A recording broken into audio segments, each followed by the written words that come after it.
Asini roh hamadi hamu doh dami na siyan Tuhan dewata amat na doh siyan anak na Tuhan Yesus Kristus Tuhan. Amin. Shalom manginang, selamat pagi, salam sunedesis, salam sukacita. Bahwa saudara-saudara setialah berdoa kepada Tuhan, memuji Tuhan, mengucap syukur, dan mendengarkan firman Tuhan. Unang salpu sadari at yang manginang ate, sejolo manangihon hata ni debata doh mertangian tutu hata. Sada Yohanes 4 ayat 10.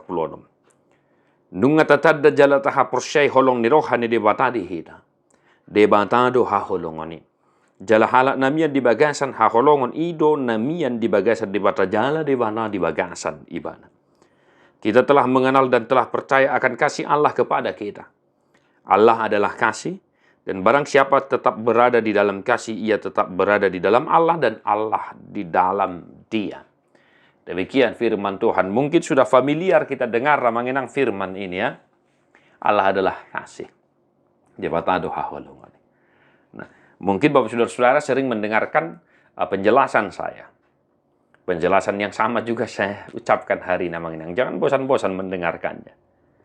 Kasih mengenang. Kasih adalah sesuatu hal yang boleh kau pahami ketika engkau melakukannya. Kasih tidak bisa kita pahami hanya sebatas teori, retorika, dan lain sebagainya. Kasih hanya akan kita mengerti, kita pahami, kita ketahui artinya yang sesungguhnya ketika engkau mau melakukannya. So, dia doha holongoni amang inang. Nah, kita dikasihi Allah di dalam Yesus bukan karena ada hal yang baik dalam diri kita. Justru dalam keberdosaan kita lah Allah mengasihi kita di dalam Kristus Yesus. Nah, artinya mengenang kasih itu ketika engkau mampu mengampuni, ketika engkau mampu memaafkan kesalahan, kekurangan orang-orang yang menyakiti hatimu dan yang membencimu. Ketika engkau mampu mendoakan, mengasihi musuh-musuhmu. Yesus berkata demikian, kasihilah musuh-musuhmu. Maka mengenang, mari satu hari ini kita belajar dan terus belajar melakukan kasih supaya kita mampu memahaminya. Nah, yang kedua, ketika kita mampu melakukan kasih itu, maka kita akan tahu dan orang-orang yang di sekitar kita akan mengetahui bahwa kita ada di dalam Allah dan Allah ada di dalam kita. Kenapa demikian? Karena Allah adalah kasih.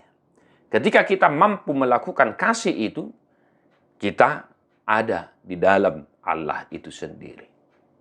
Mengenangnya, jadi dung taulahon haholongoni di nguluta lam tabotoma namiyad dohita HP di bagasan debata.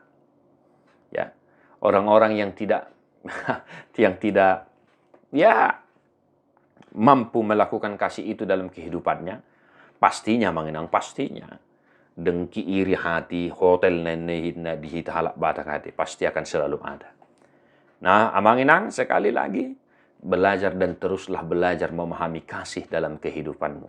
Sehingga dengan demikian, engkau semakin mampu memahami Allah dalam dirimu dan dalam kehidupanmu sehari-hari. Tuhan memberkati amanginang. Wartu doakan atu mangihon hata ni dewata. Jalan no piopsa. Amin.